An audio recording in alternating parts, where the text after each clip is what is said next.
All right. Good morning, everybody. I'm Bill Schleiser, CEO of the Delta Institute, and I want to welcome everybody this morning to our presentation on some research that we've done recently on conservation hotspots in Illinois.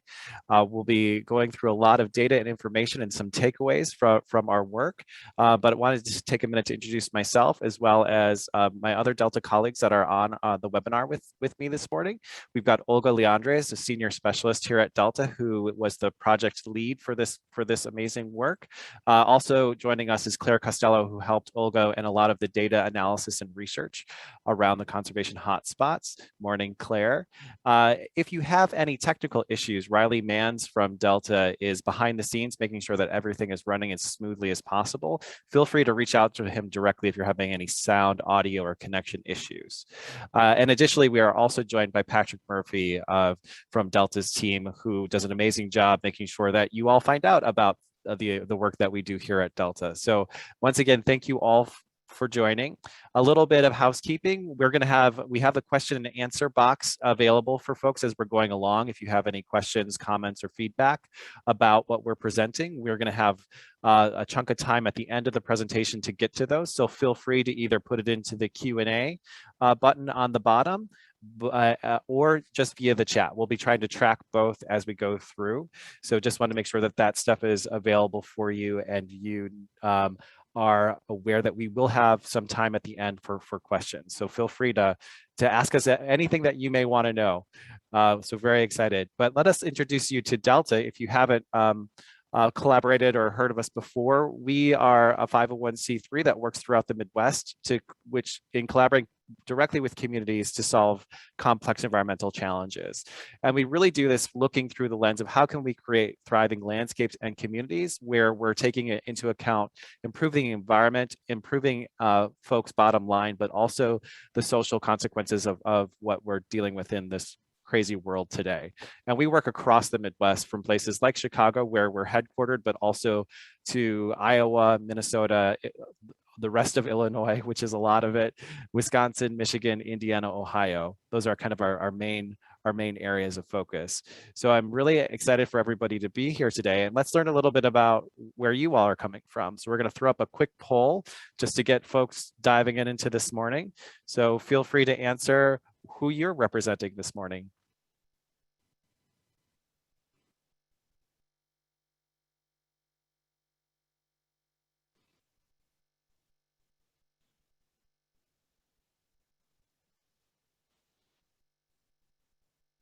So a lot from the nonprofits. They're the ones who are dominating the poll this morning, but also some great partners in government and agencies.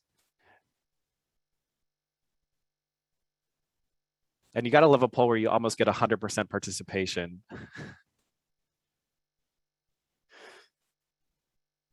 All right, so let's end the poll, and we will get into the bulk of the morning.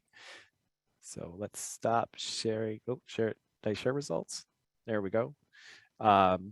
Okay, now let's get that off of my screen and jump into why we're all here this morning. So we have a fertilizer problem, specifically nitrogen and phosphorus getting into the waterways in Illinois. It's something that we all know about, why we're all here today, and it's a pretty large scale issue for the entire state of Illinois, but also for other states in the Mississippi River watershed. With the baselining work that's been done to kind of estimate how much fertilizer is leaving the state, we have almost 400 million pounds annually of nitrogen and 34 million pounds of phosphorus. The main takeaway from this is that that's a big number, and we really need to deal with it. And what the state did, along with other states, is to create a nutrient loss reduction strategy to make sure that the nutrients that we were putting on the ground here in Illinois weren't getting into the Gulf of Mexico. So roadmap was created in 2015 to really get at this goal of a 45% reduction in nutrients entering Illinois' waterways. And we have an interim milestone for nitrogen of a 15% reduction by 2025, so in 10 years from the baseline, and a phosphorus reduction of 25% over the baseline. And the cost to doing this on an annual basis is about $800 million from the estimates.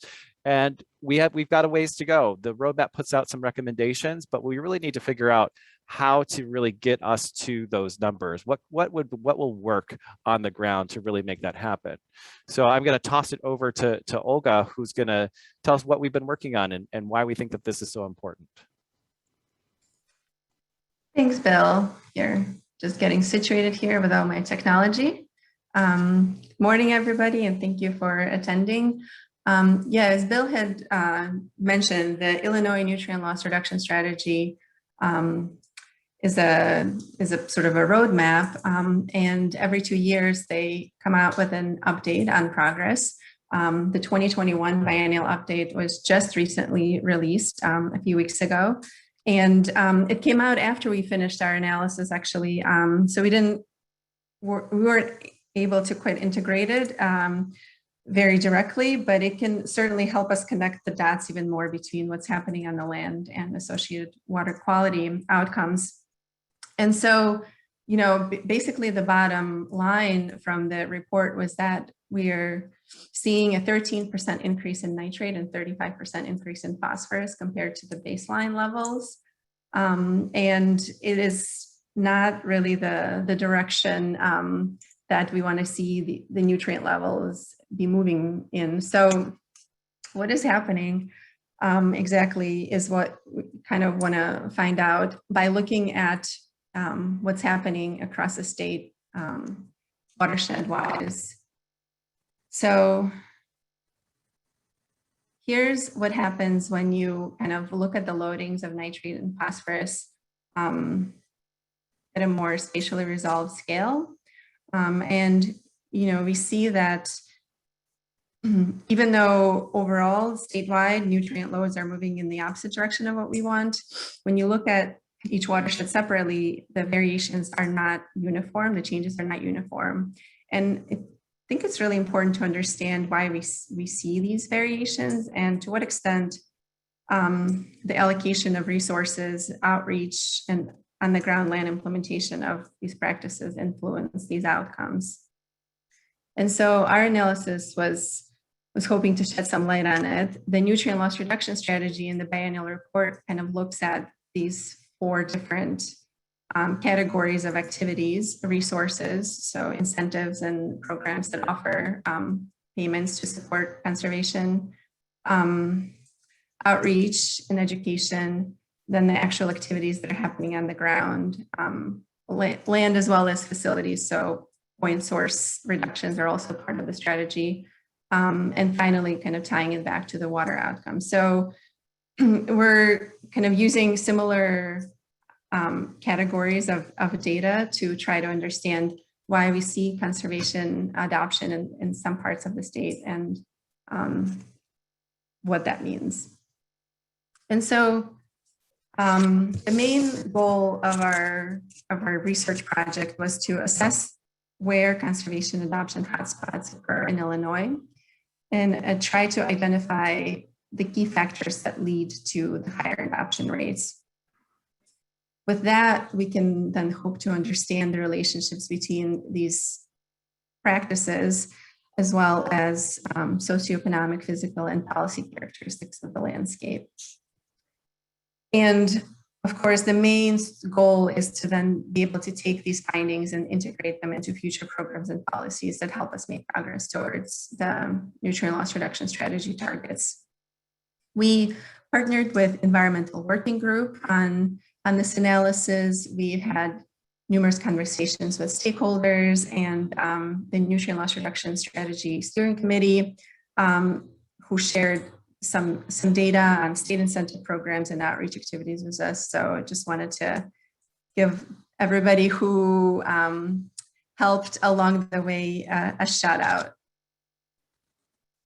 And so really quickly, I'll just give you some background on what we did to proceed with this analysis. All of it was done at a county scale using either publicly available data or data that was shared with us by partners. We looked at cover crops and conservation tillage as the main proxies for conservation behavior. We actually looked at implementation. So for cover crops, we use satellite data to see where cover crops are actually on the ground. This was data provided and analyzed by Environmental Working Group. And then for conservation tillage, we use transect data that is collected on regular basis by the Illinois Department of Ag, and includes no-till, reduced-till, and mulch-till activities that happen on the ground. So basically, the way we approach kind of this is defining what a hotspot area is, what a conservation hotspot area is, and that is basically any county in Illinois with higher than average uptake of a specific conservation activity or program. The other thing we wanted to try to assess was hotspot longevity. So how frequently is that county exhibiting higher than average levels of conservation activity? And we did this where we could, where we had data that was available for at least 3 years or more. And so here's just kind of an overview of the data sets that we had used. I'd mentioned the conservation activity data. We also were able to include data on outreach and technical assistance activities, cost share programs for both federal and state, as well as some landscape and farm characteristics. And this is kind of explained in a lot more detail in the report that we released that summarizes these findings and provides the inventory of the data sets that were used. So here's sort of the main finding of this project. On cover crops, we see that the adoption rate hotspots are mostly in the southern part of the state. At the time of the analysis, we weren't able to look at the longevity of cover crops because we only had data from 2015 and 2017. But actually between that time and now, Environmental Working Group has also analyzed satellite data from 2019.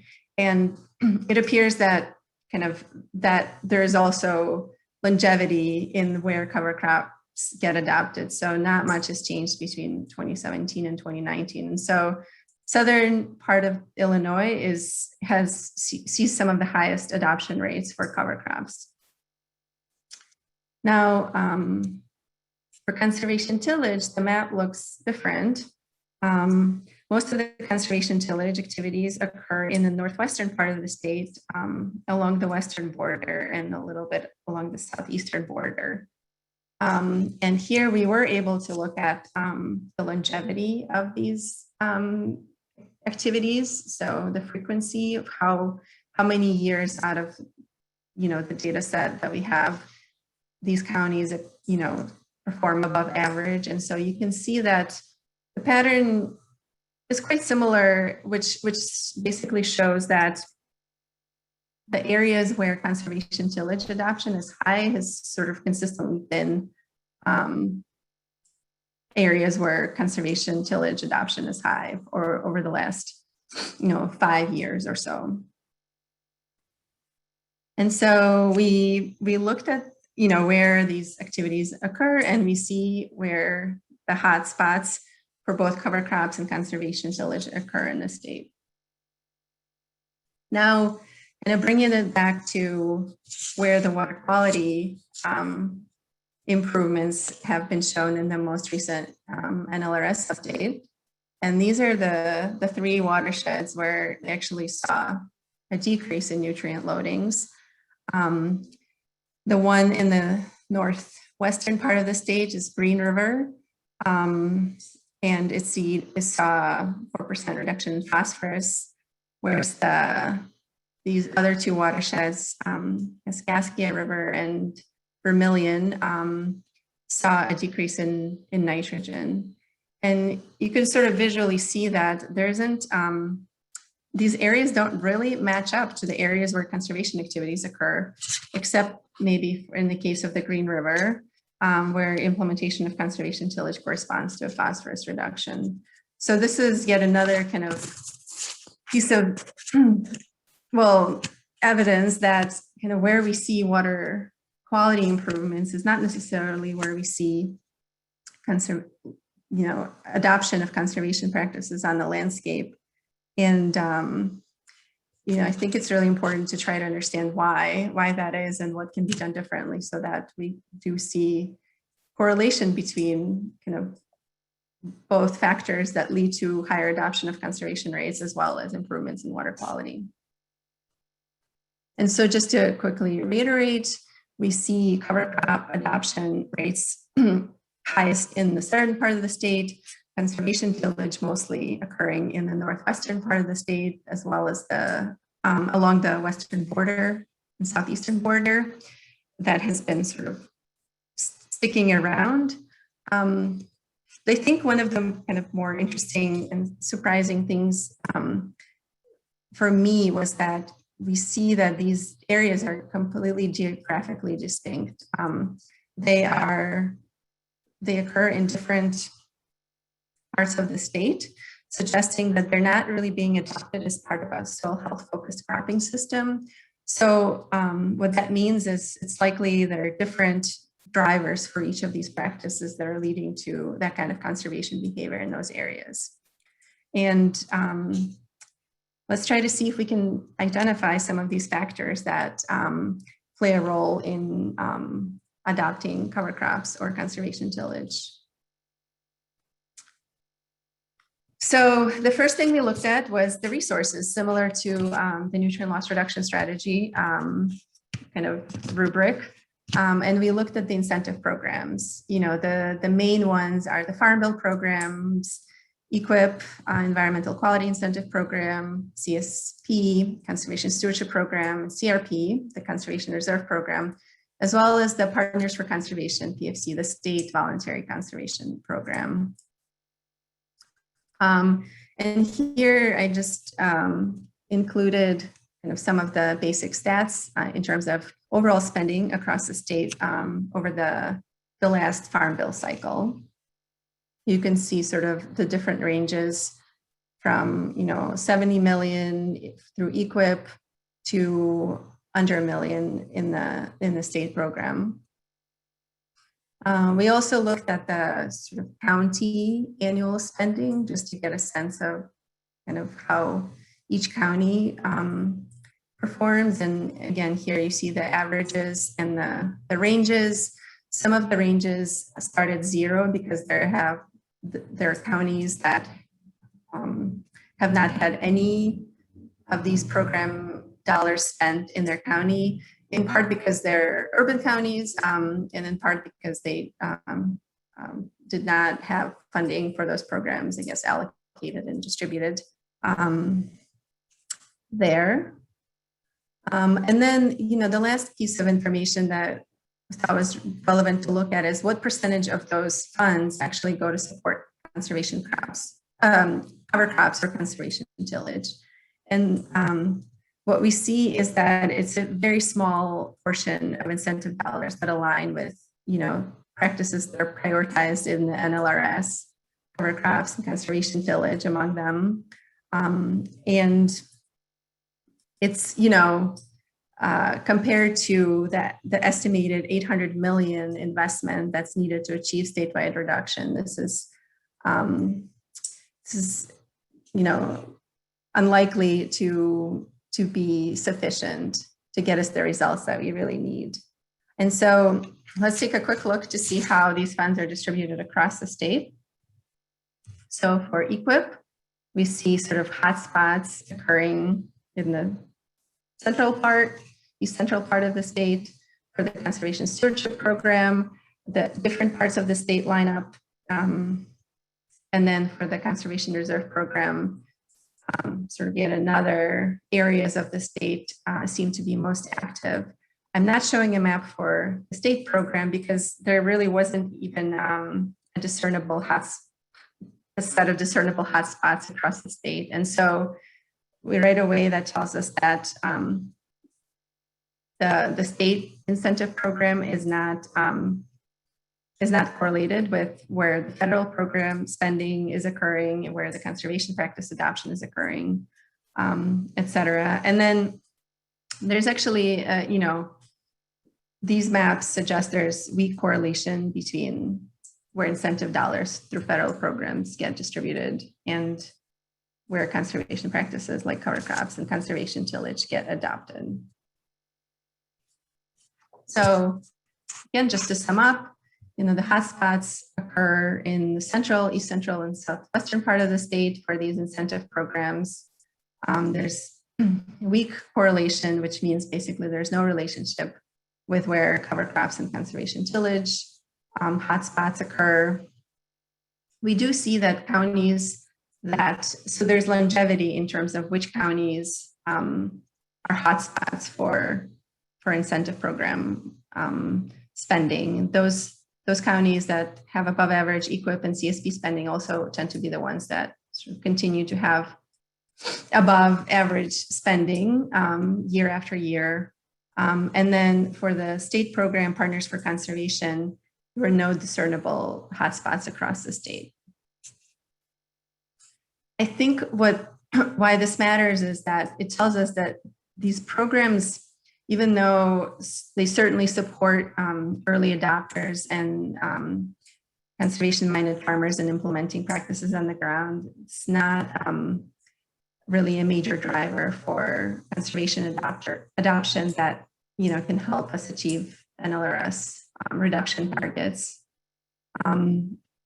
Counties that show longevity in their ability to deploy federal incentive dollars are the ones that kind of perform above average. And so it would be interesting to explore more kind of why those counties are able to deploy federal incentive dollars more effectively than others. So after taking a look at the resources, we wanted to see to what extent education and outreach plays a role in conservation adoption. And so this is data that was shared by the Illinois Nutrient Loss Reduction Strategy Steering Committee with us, data from 2018 that sort of inventoried all the various meetings and workshops and presentations that were hosted, newsletters, media, website information, radio spots that kind of shared information about the strategy and conservation practices. We took all these activities, we estimated the reach these activities had, and then we sort of turned it into a numeric index to try to see kind of which counties score high, which counties score low. So it was an index on a scale from 0 to 10, and the average was 4.2. And so this map shows you kind of where the above average and the below average counties occurred. Again, there are no pronounced hotspots that we could sort of really see in this data. With only 1 year of data, it was kind of hard to deduce any patterns or assess, to what extent these counties continue to have effective outreach and education over time. And so basically, I think this is really important set of activities that we rely on, but we need to track it better in order to really understand its effect, and probably tracking it over time will help us also understand what's effective about it and what can be done differently in order to deliver the kind of technical assistance and outreach that the producers really need in order to be able to implement conservation practices more effectively. And so if it's, we're not seeing much of a relationship between conservation practices and incentive programs or outreach, we were trying to take it to the next step and find other factors that influence farmers' conservation behavior. So what we did was look at landscape characteristics across the state. And the first one that we looked at was soil productivity index, which influences what crops are grown and how land is managed. So here, this map shows you kind of that distribution across the state, and the darker the shade of green, the higher, the more productive the soils are. So when we sort of show that next to the map of cover crops, we see that it's practically an inverse of each other. And, it shakes out in some basic statistical analysis as well. There's a really strong inverse correlation between cover crop adoption rates and the productivity index in the state. This kind of led us to a conclusion that more diverse crop rotations that include cover crops are more likely where the business proposition of growing corn and soy is a little less appealing and where the soils are less productive. We also looked at cropping regimes and in particular corn planting frequency. This is a data set provided by USDA. The corn planting frequency is a proxy for crop rotation diversity as well. And so again, this sort of lines up pretty well with our cover crop hotspot map. And basically gives us another piece of evidence that points to more diverse crop rotations being more common in the southern part of the state. So you see the sort of the lighter pinks, which represent lower corn frequency plantings in that part as well. We also know that winter wheat is a common crop in that area, so farmers are likely more familiar with winter crops and are more accepting of cover crops there. Another characteristic that we looked at was highly erodible land, which influences conservation activities due to environmental compliance restrictions. So this map shows you percentage of highly erodible land in the county compared to all the tillable acres in the county. And you see that sort of those areas are concentrated along the northwestern side of the state and the northwestern border of the state. And so interestingly, this lines up pretty well with the conservation tillage adoption rates, which means that, that activity is fairly common in parts of the state with highly erodible land.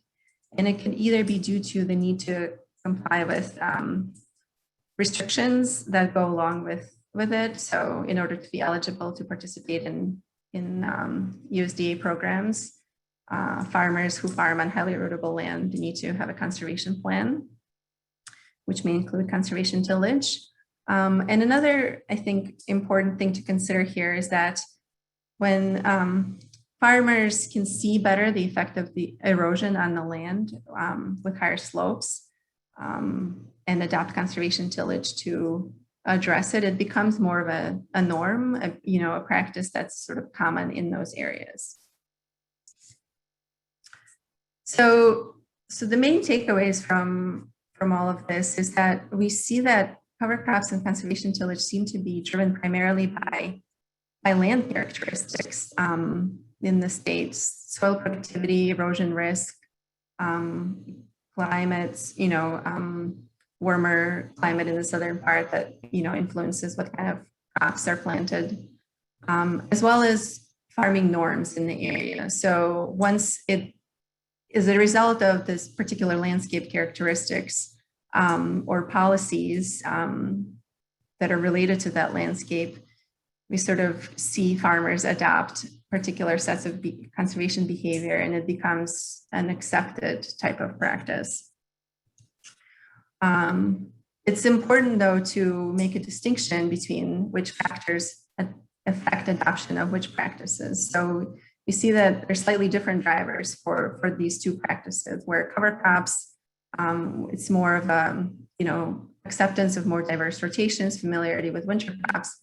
Conservation tillage, I think, is mainly driven by compliance with highly erodible land restrictions, as well as the visibility of the problem.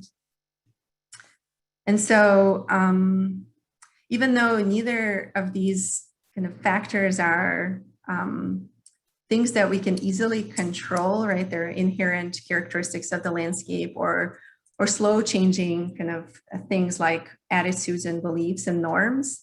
I think it's really important to take them into account when figuring out how to administer the incentive programs or how to and where to provide educational and outreach opportunities, and what they should contain. We also took a quick look to see, are there counties that just score high across all these different categories, and where they are, and why might that be? And so we interviewed district conservationists and staff from some of these counties that scored really high across multiple categories. These are these 10 counties, top 10 that are shown on the map here. And the common theme that we heard is that the staff who've been there a while are able to sort of maintain a really strong, good working relationship with the producers in the area. Staff also talked about collaborative and supportive relationships with their boards, as well as strong social ties within the community members being common factors that lead to their success. So what that means is that there may be early adopters, but they're sort of, once they show that they're able to successfully adopt a new practice, people there really kind of follow their lead, and that kind of diffusion of knowledge happens through social ties in the community. So the main kind of takeaway here is that those kinds of relationships for staff and the constituents that they serve, in offering conservation technical assistance and support, that takes time to establish. And it has been challenging in Illinois due to the funding for conservation programs and kind of general Illinois budget woes that we've experienced in the last several years. So if you'd like to interact with some of this data, we also have it available online in the kind of interactive dashboard style. The link is up at the top of the slide. You could toggle between the different base layers, so you can look at the corn frequency, productivity index, erodible land, as well as the average farm size as sort of the base layer for the map. The red watersheds are the priority watersheds identified in the nutrient loss reduction strategy. So you can sort of see how activities and various characteristics line up with those areas. You can also click on any county and you'll get this panel on the right side that pops up that gives you sort of all the basic stats about that county.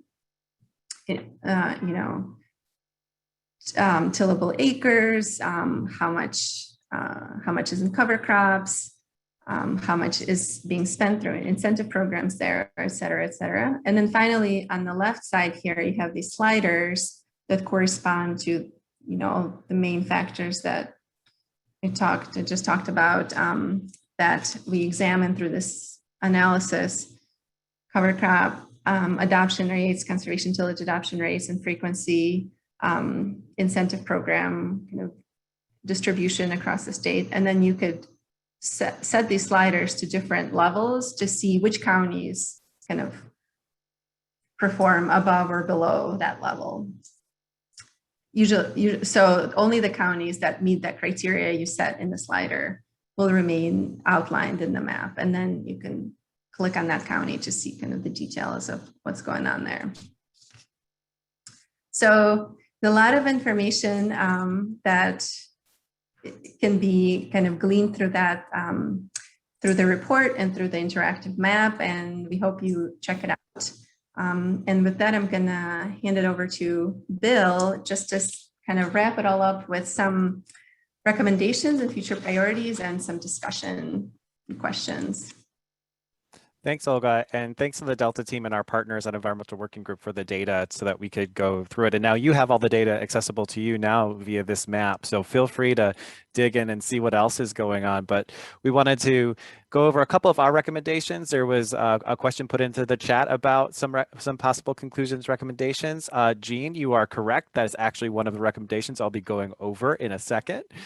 So way ahead of the game. And through all the data that we have, obviously, please feel free to add any other additional questions that you have as we kind of go through the recommendations or other thoughts or, things that jumped out at you from what we just presented. We're happy to talk about it with the rest of the time that we have today. So let's go through the recommendations after we kind of sorted through this data and talked internally and with folks externally around what's going on. We realized going in that there wasn't going to be like, oh, there's a silver bullet here for how best to do this. But, it was really interesting to see the different factors at play and how they did really have different outlines within the state geographically. That diversity was surprising, and that underlying current of why it might exist beyond where incentive dollars was interesting to us, and we think that there's still more to examine there between that alignment of resources, outreach, and implementation, because there are reasons why farmers are or are not engaging with implementing conservation practices throughout the state. So we think that we can continue to dig further to really understand what those factors are. We do think that getting a better understanding of what the factors are that are important to the agricultural service sector, as well as to program administrators. How can they have the tools that help them get conservation on the ground? How can they access programs and really spread the word about how to deal with this issue around nutrient loss that we have here in the state of Illinois? Additionally, we really think that obviously we had some very county specific county level averages. We know that it can be more specific. We need longer term tracking. For instance, that education and outreach data, that's 1 year of data. So it'd be really interesting to see how that corresponds over several years and how we might think about tailoring and tracking the outreach activities to really understand, what's effective for rolling out conservation activities throughout the state and why. And then also, instead of just thinking about it just as phosphorus and nitrogen, how do we think about this as a whole farm and a comprehensive soil health system, so that we utilize that as a way to kind of promote activities? So let's not just solve for one issue that farmers deal with on a daily basis. Let's look at the whole system and see what other ways that we can structure these programs around a soil health and soil function, so that fertilizer is staying where it's at. You can use less of it. You're thinking about how to keep your soil in place, and you're also taking into account productivity and yield overall, because we know those are driving factors of how farmers make decisions. So additionally, another set of recommendations are around how do we retool these incentive programs, because we really want to see them going into the places where they're needed, number one, that they'll be used, number two, and that we are hitting more farmers than just the early adopters. We feel like there's the same, set of farmers have been using these programs for a long time. Is there a way to now think about them differently to expand out from that? So some of our recommendations around that is to utilize these hotspot adjacent areas. How can we utilize, what's happening in these areas where we have large levels of cover crops and conservation tillage adoption, and spread it out to places nearby? So is there some way to diffuse that knowledge and that infrastructure that has been built in some of these areas to then have kind of a deeper gravity for implementation of activities? Additionally, thinking about the cost share rates. We hear a lot that it's not enough to put in one thing. So what about putting in multiple practices around soil health that helps us with the nutrient loss reductions, instead of just a one-shot practice by practice sort of approach? If we could come up with a more integrated way of doing this, we think that would be an interesting way to look at cost share and incentive programs. Additionally, go beyond that one size fits all approach. How do we reprioritize the distribution of the incentives that are coming into the state of Illinois to really increase the funding for these soil health practices? So that's really important to us. Let's get this stuff in the ground as fast as possible. And how do we concentrate like the state funding that we have, the small bit of it, into priority areas and really get that promotion to deploy these limited resources well. So that is definitely one of the recommendations that we are making here. We really need to rethink where these are going and why. And then additionally, starting to get more of a sense of what is the soil health in the areas in these counties in Illinois, and can we get folks testing soil in a different way than they normally do, to really think about comprehensive soil health, to then have that data to then move education and implementation forward. So, we realize that more needs to be done overall, but we really thought that this was an interesting way to kind of start sorting through all the different data that we have available to us and start thinking about how can we move forward, as it appears that as we have that nutrient loss reduction strategy report that just came out 2 weeks ago, we don't seem to be moving the right way. So we definitely need to take some time to really assess what's working, and then out of that, what can we take and then scale across the Midwest.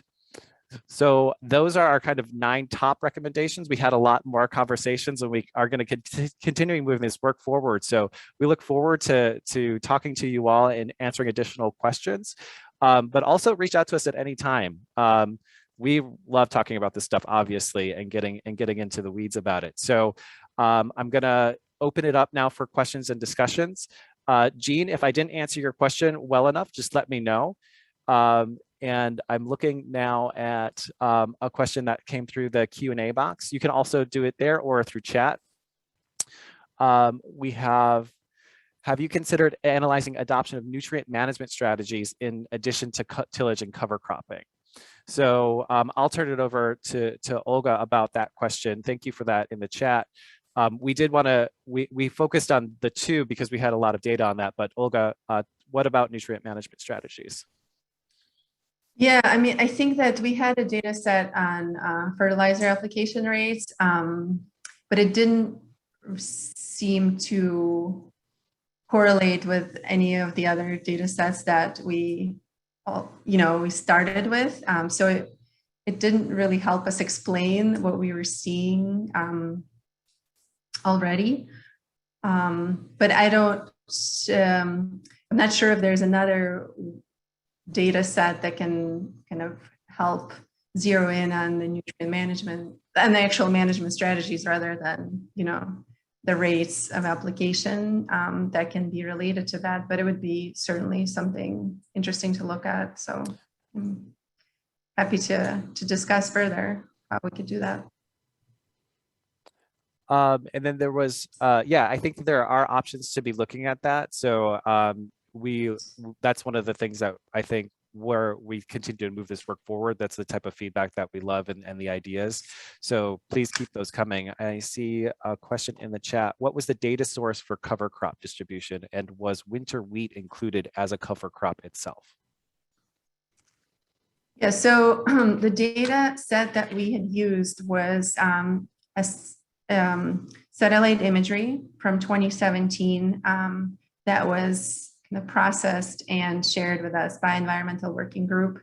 They have put out several reports on their analysis of cover crop adoption in the Midwestern. I think they focus on the 3 I states, typically Illinois being one of them. And so I don't believe that they differentiate between winter wheat and other cover crops. They just kind of are able to identify when there's something growing on the landscape through satellite imagery, and not what exactly the crop is. Yeah, so it seems like that data set is specifically, if it's in the ground, it counts because it's covering the soil. So it would seem that in that southern part of the state where we know winter wheat is utilized as part of the rotation, that would then correlate with the cover crop rates that we're seeing in that part of the state.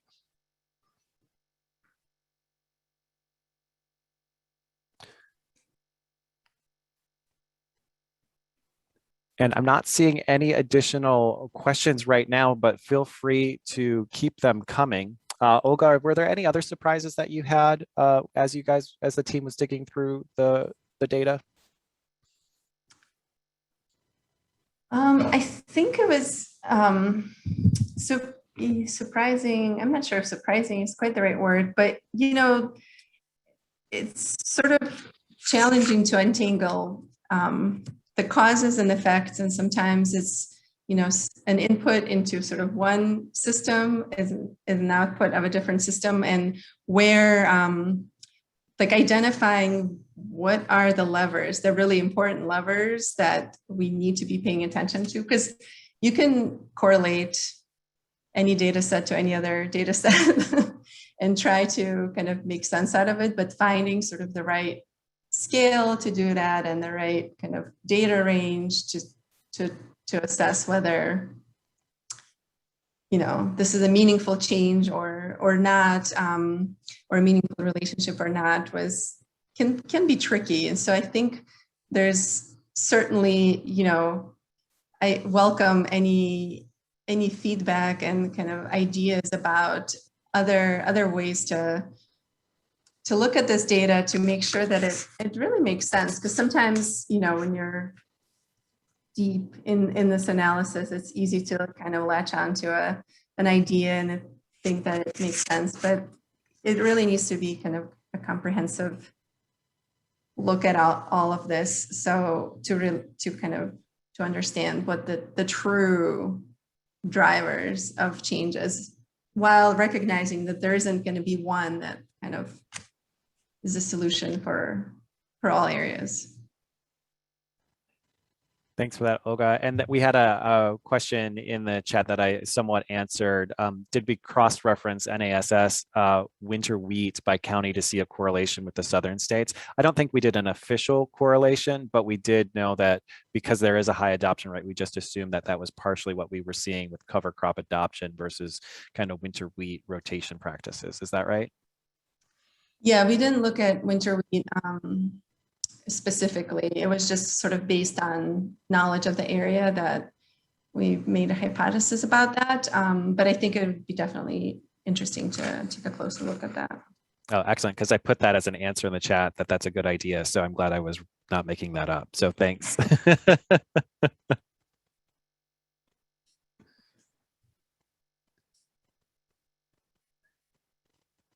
We've got a couple more minutes for questions or kind of feedback ideas, things that popped up if folks have them. So feel free to keep them coming in the chat. As we're waiting for any additional ones to come through, I'd definitely like to point you to the Delta Institute website, where we have a lot of our tools and resources, such as the hotspot analysis report and links to the bit.ly map that I also put into chat if folks want to play around with the data themselves. But we have a lot of great tools and resources for folks to really think about how to make agriculture more resilient in Illinois and throughout the Midwest. So feel free to look at that. Additionally, I'll point you to how you can stay connected with us. We're on all the platforms, so feel free to follow us on Twitter, Instagram, Facebook, YouTube, and LinkedIn. And then all of our website links are there as well. We have an additional question coming in. Do we know if the Environmental Working Group satellite imagery was based on OPTIS data or something else? I think that they've compared kind of their methodology with OPTIS and seen that they get similar results, but they use a variety of satellite imagery. I think that's it's publicly available, but they process it somewhat differently than OPTIS, ultimately kind of arriving at very similar conclusions. Thank you for that, Olga. Mm-hmm.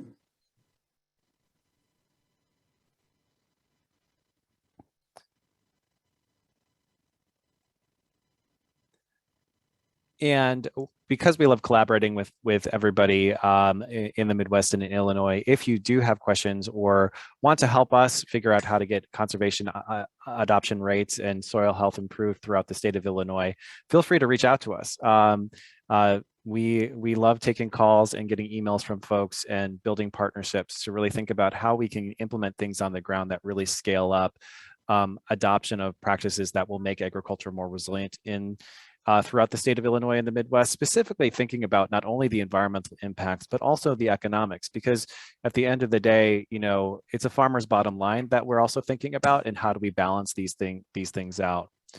Another question that came in is there an opportunity to use the findings that we have to calculate the amount of funding needed? I think that there is definitely that opportunity. And there was an estimate used in the nutrient loss reduction strategy for the role in the roadmap for how much it would cost on an annualized basis to implement to meet the different targets for conservation adoption and other activities in the nutrient loss reduction strategy. But Olga, what do you think about that?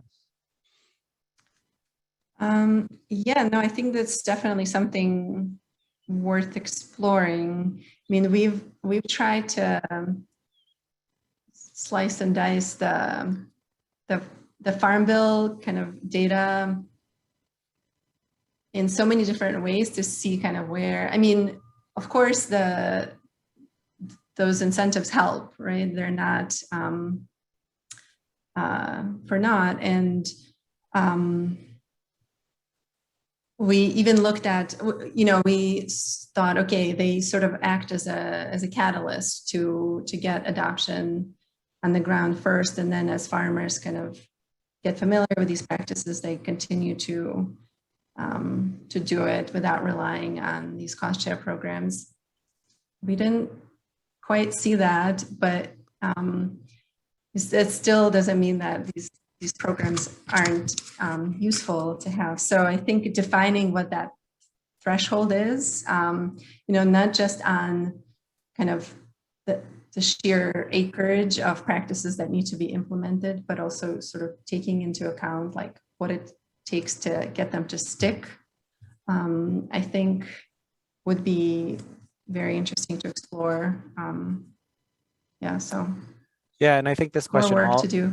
I think this question is also asking, what's the big number at the end of the day beyond just the incentive programs? What would we actually need, throughout the state to actually get this at the scale so that we meet that 45% reduction target in nutrient and phosphorus?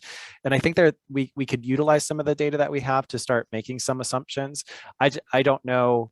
I think there would be some additional work to really kind of get down into it. There's so many different options that you can think about in those scenarios around crop rotation and conservation practices, that it would be interesting to see what kind of range we might be able to get around, what is the number that would be needed? And it's not just a cost share number, it's a full implementation number. And then as Olga, there's the transition cost, potentially production change, equipment costs, but then the stickiness costs, like what would it take for it to continue happening so that it's just not, through a short-term contract or a pilot program, or once the state funding or federal funding changes, how do we make sure that it's just an integrated part of a farm management system? I think that would be interesting to look at for sure.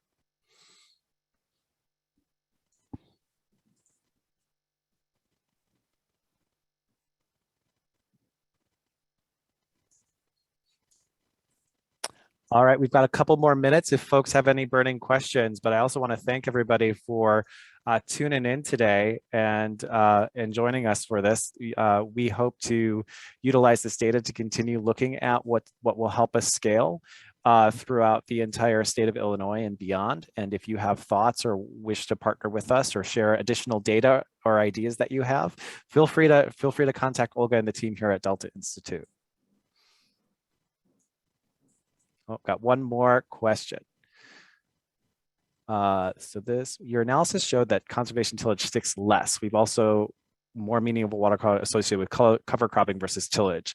Have you considered prioritizing cover crop in your efforts recommendations? What we actually want to do is think about this as what is the suite of things that can be adopted on the ground to deal with nutrient loss and soil health.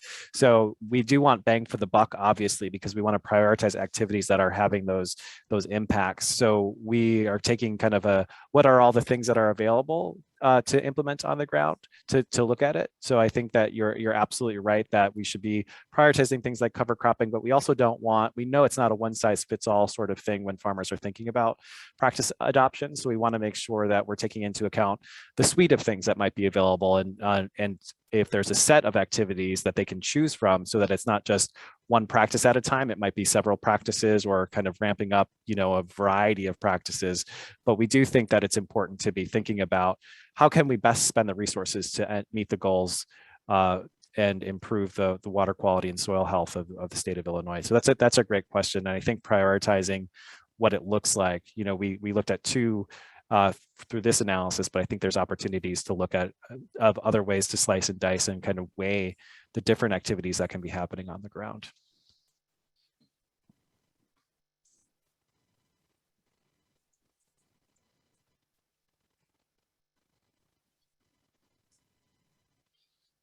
And those were really awesome questions. So thank you so much for those. And I want to thank the team at Delta for all the great work. We think that this is, the start of some really interesting, ways to look at this work. And we know a lot of you are on the ground and also thinking about this. So let's continue the conversation after this webinar. So thank you for joining us today, and have a great Tuesday.